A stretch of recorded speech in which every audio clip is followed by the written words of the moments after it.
बहुत बड़ा है तू, बहुत अकड़ है तोरा में, देख देख कैसे उखाड़ते हैं अकड़ तेरी. Yes, so right, okay, I'm going to give you guys a brief overview. Can I take the honors, Ravi? I know you like doing the overview. Please let me do it today. Yes. All right, okay. Not the, yeah. All right, okay, so here it is. Manjhi is about a guy that comes home after 7 years to his village. But surprisingly, nothing has changed. Everything looks exactly the same. On his way home, he meets this rather attractive lady that kind of gels his excitement a bit more about coming home. He meets the villagers, gets dissed, and then meets his family and gets dissed more. What a great way to come back home. But anyway, Welcome back, you could say. yes, welcome back. And then you realize why the village hasn't changed is because there's this mammoth of a mountain that sits in the middle, which makes it very difficult for anyone to bring something in or for the people to go out. All right? And that is kind of the gist of the film. And it's based on a real life event. True story. True story, right, okay. So the film is Manjhi, that's the name of our protagonist, the guy that comes back to the village, and he unfortunately loses his love, and he dedicates his life thereafter to breaking through this mountain as a form of revenge, as a form of honouring her death, as a form of bringing the village new life. And the story is told in two ways. It starts in present day, and you're seeing him battle the mountain, and he's having a conversation with the mountain, and he's coming back to the village every day to get his tools, and then goes back. And everyone thinks he's a little bit mad, everyone's talking to him, he's mad. And to be fair, I thought he was a little bit mad. I mean, we know the true story, so it was also kind of cool. But then the film does a really good job of intercutting that with knowing what brought him there. And that's where, what you're saying, about kind of going all the way back to how he met his love, how he lived his early life. And what was really cool about it, and I don't know what you thought about this, but the way that it did the caste system. Yeah, absolutely. Because he was poor, he comes from a poor family and not educated. And it does, it's shocking to us because we're in the West and we know this stuff still goes on around the world. We know it still goes on. But in this film, they portrayed that so well. It's a great point that you made about, about this conversation with the mountain. I just want to sort of echo in it a bit more, which is, it really felt like to me that he felt that the mountain was alive. Yeah. I don't know if you got that, but it really felt like that. And he has to destroy it at any cost. Yeah. But I mean, story-wise, it seems like you really enjoyed it. Yeah. I mean, it's a true stories always tend to resonate a little bit more because in the back of your mind you know it was real. But in this, it's what he's doing and what it meant to his village in the end that I thought was really powerful. But just to touch on him individually, like Nawazuddin Siddiqui, you talk about him all the time. I think Salim has dreams about him, right? Like, not those kinds of dreams. But he's brilliant.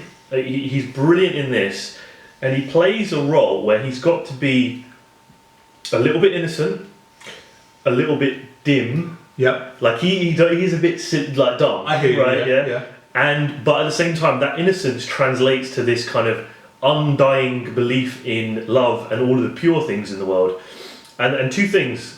Going back to the caste system, they did a really good job of showing, look, no money, no nothing, but love can overpower without being a typical Bollywood film or Indian film. And also how that then, when he gets older and he does have this conversation with the mountain, he's a little bit insane, whatever it is, it doesn't jar you because you know that he was a little bit absolutely way back when. Absolutely. Well, Nawazuddin Siddiqui, the moment he appears on screen, the moment his innocence as he's going back to his village, the change of character as he meets this girl, then he meets this, is it the bad guy of the village, right? You're right. Yeah. And then he's a really sweet guy. You get that all the way through, but he throws on these certain levels, such as falling in love, such as showing respect to the bad guy, and then seeing his family after I believe it's 7 years. And then the shocker, when obviously you guys, it's kind of a belt for spoiler, you guys seen it before, but when his wife passes away, the transformational point that he takes, all right, that shows, wait a minute, is this guy insane or is he not? And he did that so well. He did. And there was some really nice moments. Like when he meets her, that whole scene is stupid. It's really silly, but it's so fun and it's so well done. And it doesn't, despite all the chaos that's going around, the director does a great job of keeping the focus on Nawazuddin and Manjhi and the girl and how their relationship's forming as a result. It's really, really nice. I just want to touch upon her. Is it Radhika Apte. Radhika Apte? She is. I gotta say, she works so well with Nawazuddin Siddiqui. Their chemistry, the sort of struggle that they've got to go through. Obviously, Nawazuddin has to take her away from her family. She wants to go, but obviously there's complications there. That whole scene with the marriage, it's really cool. Like when he, on the roof, and he sort of tries to get her out. The crazy thing is that how far would you go for your love, right? And it's so believable that the Nawazuddin Siddiqui and this girl would actually go, because they play their characters so well, it becomes so believable that they did go to this extent. Even now, we're looking back at, she's looking at him as she's on a bus, you know? When Ketan Mehta, like the director, he made some good choices. So all the way throughout, clothing-wise, and the way that Nawazuddin or Manjhi's character is, when he comes back and he's wearing really colourful shirts. Yeah. Oh man. He's just completely out of what he's in his own world in his head, and he does it so brilliantly, and he's endearing. Like sometimes a character can be really annoying when they're like that, but he's really endearing. He's really lovable as a result. And I found him to be so compelling. The film is a film of two halves, right? It kind of peters out a little bit, and what I mean by that is there's so much kind of fun, excitement, different emotions and things that go on in the first half. Yeah. But the second half, when it becomes quite simple in terms of what is happening now, it kind of flattens out a little bit, but it doesn't take anything away from his individual performance and the direction work, because it's. How many films do you see like this come out of India? Well, this is it. You actually. Well, we see a few, but not to this level. I mean, this really did shock us. It really did. We felt uncomfortable, happy, joyful. Those emotions, that escapism for us, and you guys as well. When you go to a cinema, we go to a cinema for pure escapism. This film really, truly did it for us.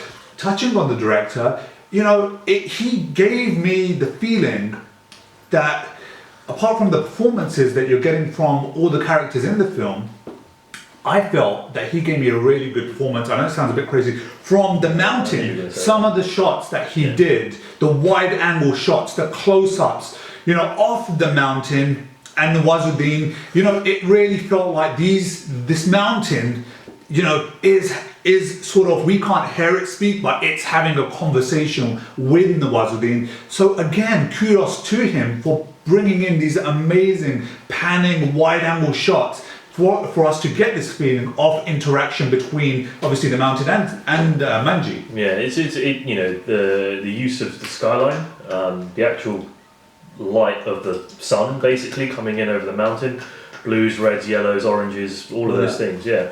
That's how when it starts, it's very blue, and then the mountain, the storms come and all that, and that's how you get, as you say, the character of the mountain. Right. It's a really good job, and the film overall, there's some really hard to watch scenes as well when the village comes around and they take that the wife away and all that. There's some really hard to watch scenes, but that's probably what life was like. I mean, it's difficult to say, this is true to the true story. Like, we only know what we've read on the internet, right, and what they've used in promotion. But whether it was or wasn't, I think in the end, you've got a film that honours the man behind the story. And at the end of the day, that's probably the most important thing. One of the saddest things is, you talked about this, the return that it's got at the box office. It's shocking. What is it? 1.5 million. 1.5 million. And for a film like this, you know, it might won a few awards. Something we need to check up on.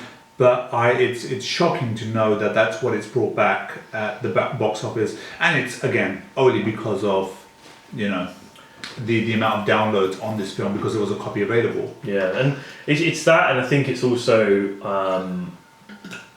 there's a tendency for Indian audiences to be drawn to like the typical masala stuff, right? Sure. There is no big song to go with this film. No, not at all. And I don't necessarily, even though it says based on a true story in the trailer, I don't necessarily think they did everything they could to bring light to, you know, to the man and the story behind it. But, you know, as I say, it honours him. I hope. I mean, the family have come out and been really positive about it. Oh, as well. great! Yeah, so the sons and daughters, they've been really positive about it as well. So, you know, really proud of the film, which is you know, massively important with something like this. And actually, guys, like, I know sometimes we're a bit doofusy and a bit stupid and whatever, but we were both, when we read about this, we were both quite touched. We went a bit quiet. We both kind of like, wow, like, yeah, how often do you hear those kinds of stories in today's world? This guy spent his whole life basically trying to make his village better, trying to honour his you know, dead wife,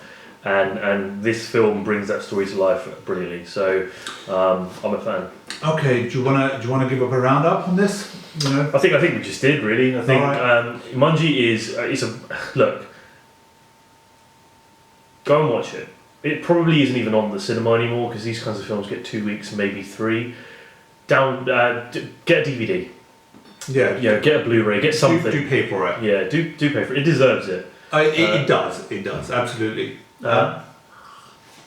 And he's brilliant. What can I say? Well, look, my roundup on this is that we always question the difficulties and the struggles that come across in life. There can be small ones, big ones, whatever, but we're always moping and moaning about them. I'm a victim of it myself. I do it every single day. But when you see a film like this, it makes you question your hardships. Here is a guy that friggin' broke a mountain, all right? Yeah, sure, we don't know the complete scale of it, but he spent the rest of his life trying to do this. If this guy could do that, if Manjhi could do that, then who are we to complain about our problems?